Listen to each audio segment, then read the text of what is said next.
La Chine construit en ce moment même l'équivalent de presque 2 nouvelles centrales à charbon par semaine. Ouais, par semaine, c'est fou. C'est un rythme industriel qui donne complètement le vertige. Complètement. Mais au même moment, on continue d'entendre partout que la Chine serait la grande superpuissance verte du 21e siècle, la championne de la transition écologique. C'est le grand paradoxe, en fait. Exactement. Et du coup, comment ces deux réalités, qui ont l'air totalement opposées, peuvent coexister? C'est la grande dissonance cognitive de notre époque. On a d'un côté cette perception publique, qui est beaucoup façonnée par des investissements spectaculaires dans le vert, Des chiffres énormes, ouais. voilà, et de l'autre, on a une réalité industrielle brute, beaucoup plus sombre, qui reste viscéralement ancrée dans les énergies fossiles. Eh ben, c'est précisément ce qu'on va décortiquer aujourd'hui. Notre point de départ pour cette exploration, c'est une tribune d'opinion qui a fait beaucoup de bruit. Ah, ça c'est clair. Elle a été publiée le 12 mars 2026 dans le New York Post. Le titre, c'est Hold the Hype, donc on pourrait traduire ça par calmer l'engouement ou pas d'emballement, quoi. C'est de Björn Lomborg, c'est ça. C'est ça, le président du Copenhagen Consensus. Et notre mission aujourd'hui, c'est vraiment de plonger dans les données qu'il présente pour comprendre la mécanique, la vraie mécanique derrière la stratégie énergétique chinoise. Ouais, et je pense que avant d'aller plus loin, il faut vraiment qu'on pose un cadre très strict pour notre discussion. Oui, c'est crucial. On touche ici à des trucs super sensibles, de la géopolitique, de l'économie, du climat, c'est très polarisant. Très. Donc, notre objectif ici, c'est absolument pas de prendre parti. On n'est pas là pour dire Lomborg a totalement raison ou, à l'inverse, pour rejeter les politiques climatiques actuelles. Pas du tout. Non, notre rôle, c'est juste d'être un miroir analytique totalement neutre. On prend les arguments de l'article, on regarde les chiffres et on démonte le mécanisme pour voir comment ça fonctionne à l'intérieur. Exactement. On reste neutre. Bon, le décor est planté. Du coup, pour comprendre cette fameuse réputation de superpuissance verte, il faut d'abord regarder les flux financiers, parce que les chiffres sont Ils sont hallucinants. hallucinants. Ouais. En 2025, sur un total de 2,3 billions de dollars, donc 2300 milliards investis dans l'énergie verte dans le monde, la Chine a englouti 800 milliards à elle toute seule. 800 milliards, c'est presque un tiers du total mondial. Et c'est quasiment autant que les États-Unis et l'Union européenne mis ensemble. Donc quand on voit ça, on se dit, il y a une volonté écologique phénoménale derrière, non? C'est la conclusion facile, tu vois. C'est ce que tout le monde se dit.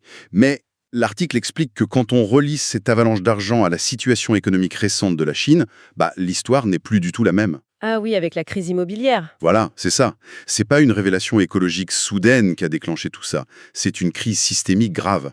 Vers 2020, on a eu l'éclatement de la gigantesque bulle immobilière chinoise. Evergrande et tout reste. Exactement.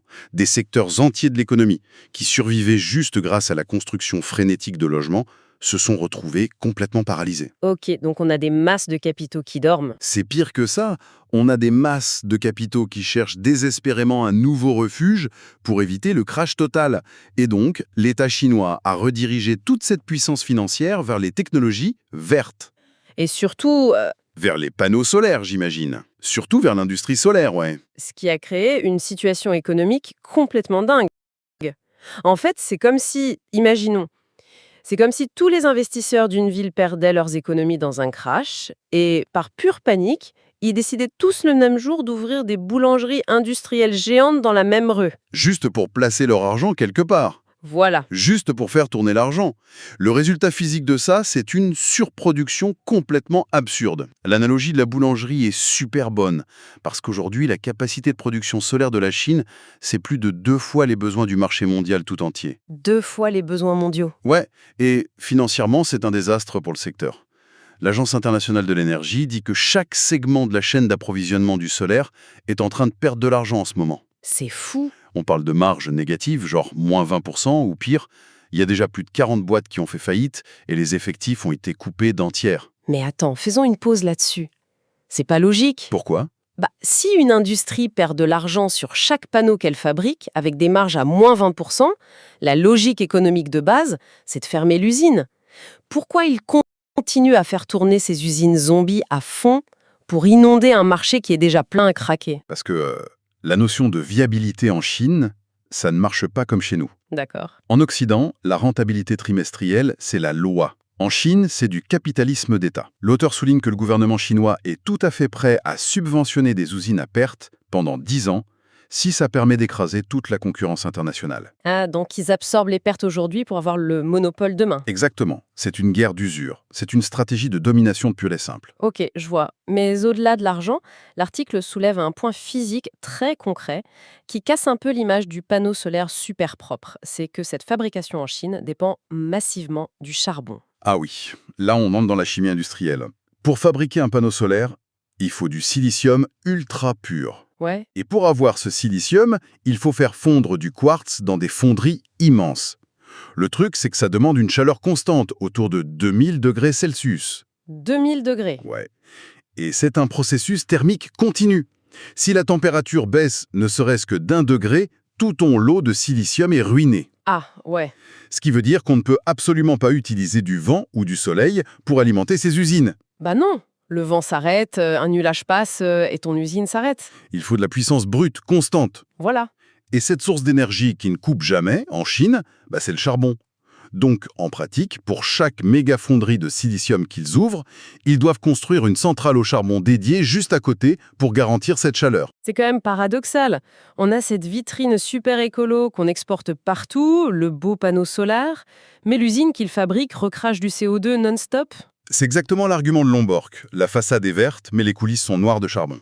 Et du coup, j'imagine que si cette logique s'applique au solaire, on doit retrouver le même schéma avec l'autre gros morceau de la transition écolo, les voitures électriques. C'est le même scénario, mais en pire.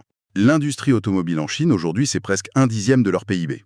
1/10, waouh. La Chine achète les 2 tiers des véhicules électriques dans le monde, en grande partie grâce aux subventions de Pékin et au prix cassé. La surcapacité, là aussi, elle est délirante. Ils ont trop de marques, c'est ça l'idée? Ils ont 129 marques de véhicules électriques en ce moment. 129, mais c'est énorme. Et les estimations disent que d'ici 2030, seules 15 vont survivre. Donc 114 marques vont juste... Disparaître? Ça va être un bain de sang financier, clairement. Bon, le côté financier, on l'a compris. Mais ce qui est vraiment choquant dans l'article, c'est l'impact environnemental. Parce que l'idée de base de la voiture électrique, ce qu'on nous vend, c'est de purifier l'air des villes, non? Bien sûr. Or, les données montrées par Lomborg disent que ça ne réduit pas forcément la pollution atmosphérique globale en Chine. Comment c'est possible? Faut revenir aux fondamentaux de la physique. Une voiture électrique, ça ne produit pas d'énergie. C'est juste une grosse pile. C'est exactement ça, c'est une batterie sur roue.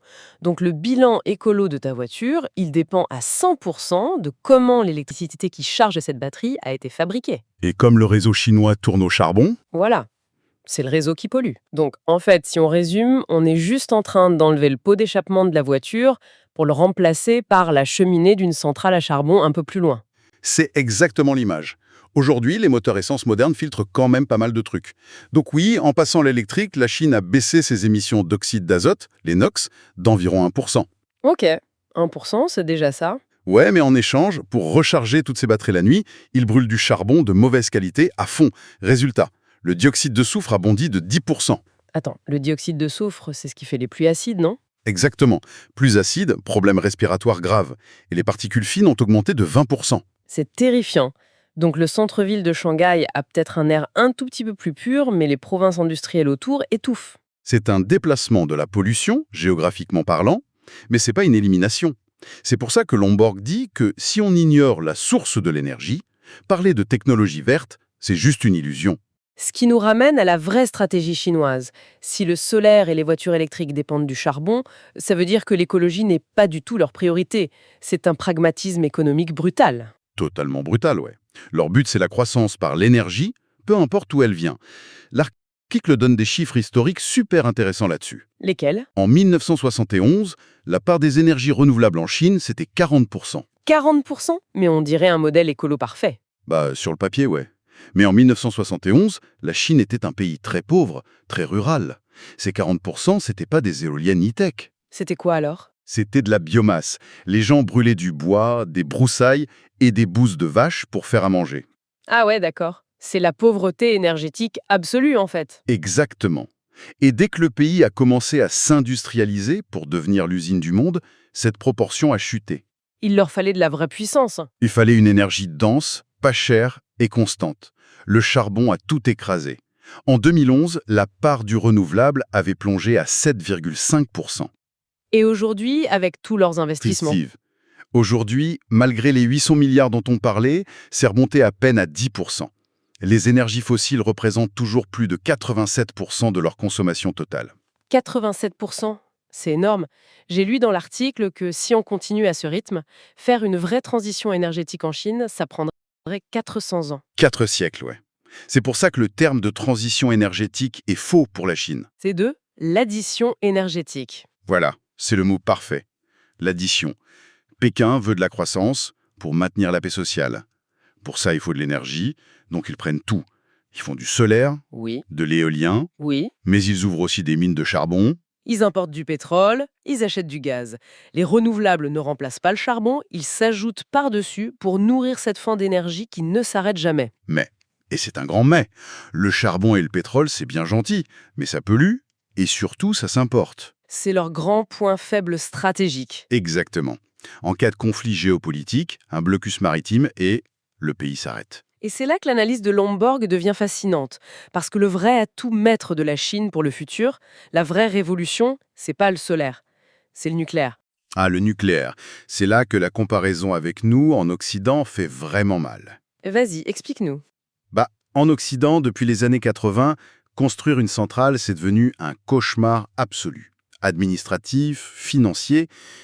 Aux États-Unis, les coûts ont été multipliés par 3. Multiplié par 3, hein. Au XXIe siècle, les Américains n'ont réussi à finir que 3 nouveaux réacteurs, et ça leur prend en moyenne 11 ans par centrale. 11 ans. C'est une éternité. Pendant ce temps-là, en Chine, ils construisent un réacteur en 5 ans. La moitié du temps. Et pour 2 fois moins cher qu'en l'an 2000.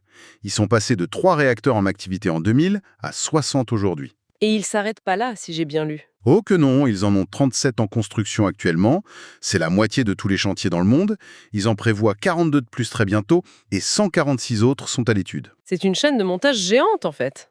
Mais le plus impressionnant, c'est pas juste la quantité, c'est la technologie. La Chine a fait un saut technologique avec ce qu'on appelle les réacteurs de 4e génération. Alors, justement, c'est quoi la différence? Pourquoi c'est si révolutionnaire, cette 4e génération? C'est une question de sécurité passive. C'est-à-dire? Dans une vieille centrale, comme à Fukushima par exemple, si le courant est coupé, tu ne peux plus pomper l'eau pour refroidir le réacteur. Et là, c'est la cata, le cœur fond. Ouais, on connaît l'histoire. Les réacteurs de 4e génération, ils utilisent la physique de base pour éviter ça. Ils sont refroidis avec des gaz, du métal liquide ou des sels fondus. Si jamais tout tombe en panne, il n'y a pas besoin de pompe. La simple gravité ou la convection naturelle, ça suffit pour évacuer la chaleur. Donc le truc s'éteint et se refroidir tout seul. Exactement. Sans aucune électricité et sans qu'un humain n'ait à appuyer sur un bouton. C'est ce qu'on appelle intrinsèquement sûr. C'est génial. Et en plus, c'est plus petit, c'est modulaire et les déchets durent beaucoup moins longtemps. Et sur cette technologie précise, la Chine a de l'avance. Ils ont mis en route le tout premier réacteur commercial de ce type il y a 2 ans. Selon Lomborg, ils ont moins 10 à 15 ans d'avance sur les États-Unis. 15 ans d'avance. Et je te parle même pas de la fusion nucléaire, le saint graal de l'énergie, où la Chine domine complètement les brevets mondiaux. Mais attends, une question très naïve. La physique, l'uranium, les atomes, c'est les mêmes partout sur la planète. Comment c'est possible qu'on ait des résultats aussi radicalement opposés entre l'Occident et la Chine? On a oublié comment on construit des usines ou quoi? Honnêtement, un peu oui. C'est une perte de savoir-faire industriel. Quand tu passes 30 ans sans construire de centrale, parce que c'est mal vu politiquement ou trop compliqué, Tu perds les compétences. tu perds tout. Les ingénieurs partent à la retraite, les soudeurs ultra spécialisés changent de métier, les boîtes de génie civil arrêtent de former des gens. Du coup, quand tu veux enfin en refaire une, ça devient un prototype hors de prix. Faut tout réapprendre. Alors que la Chine, vu qu'ils en font tout le temps, Ils ont standardisé le modèle. Ils ont des équipes qui font que ça toute l'année. Forcément, le 30e réacteur que tu construis, il te coûte beaucoup moins cher et là beaucoup plus vite que le premier. C'est la magie des économies d'échelle. ok. Donc, si on suit le raisonnement jusqu'au bout, l'Occident est bloqué par ses propres règles. La Chine carbure au charbon aujourd'hui pour financer son hégémonie nucléaire de demain. Qu'est-ce que Lomborg propose pour nous en Occident? Il veut qu'on rouvre des mines de charbon à Paris ou à New York? Non, pas de retour au charbon pour l'Occident. Il ne dit pas ça. Par contre, ces recommandations, elles vont totalement à l'encontre de la pensée actuelle. C'est très provocateur. C'est-à-dire? Il dit que l'Europe et les États-Unis doivent arrêter de s'imposer des restrictions énergétiques qui tuent leur économie. L'exemple typique qu'il donne, c'est la fracturation hydraulique, le fracking. Ah oui, pour extraire le gaz de schiste. Mais c'est hyper tabou chez nous, ça. En Europe, c'est interdit presque partout. Exactement. L'Europe et beaucoup d'États américains l'ont banni pour des raisons écologiques. Mais là où on a laissé faire, comme au Texas, les résultats géopolitiques sont colossaux. Parce qu'ils produisent leur propre gaz? Ouais, depuis 2017, la production américaine augmente de 20% par an. Ils sont devenus le 3e producteur mondial. Ça fait chuter les prix chez eux? Ça fait chuter les prix, ça ramène des usines sur leur territoire, et surtout, ça les rend intouchables face aux crises mondiales ou au chantage géopolitique. Pas comme l'Europe avec le gaz extérieur, tu vois. Donc, le message de l'article, au final, c'est une vraie claque. Ça nous dit que pendant qu'on s'épuise à essayer de gagner une course de pureté écologique avec des règles et des interdictions, La Chine gagne la seule course qui compte vraiment. L'énergie abondante et pas chère. c'est ça. L'auteur appelle ça la supercherie verte, le fait de croire qu'on peut faire tourner un pays industriel juste avec du vent et du soleil. Il nous dit d'imiter Pékin, produire plus d'énergie pour s'enrichir et investir à fond dans le nucléaire de demain. C'est la conclusion de son texte, ouais. Accepter la réalité physique de l'énergie. Bon, si on résume tout ce qu'on vient de voir aujourd'hui, on a commencé par gratter un peu la peinture verte de la Chine, Ouais, on a vu que la bulle des panneaux solaires, c'était d'abord une crise immobilière déguisée. et que chaque fonderie de silicium a besoin de sa centrale à charbon. On a parlé des voitures électriques, où on déplace juste le pot d'échappement vers les usines à charbon qui chargent les batteries, en augmentant le dioxyde de soufre au passage. Ce qui montre bien leur logique d'addition énergétique. Ils veulent 87% d'énergie fossile pour nourrir la machine, et ils ajoutent le renouvelable par-dessus. Et pour finir, on a vu cette révolution silencieuse, ce rouleau compresseur nucléaire chinois qui contraste tellement avec notre paralysie occidentale. C'est une analyse qui force vraiment à regarder les chiffres plutôt que les slogans. C'est clair.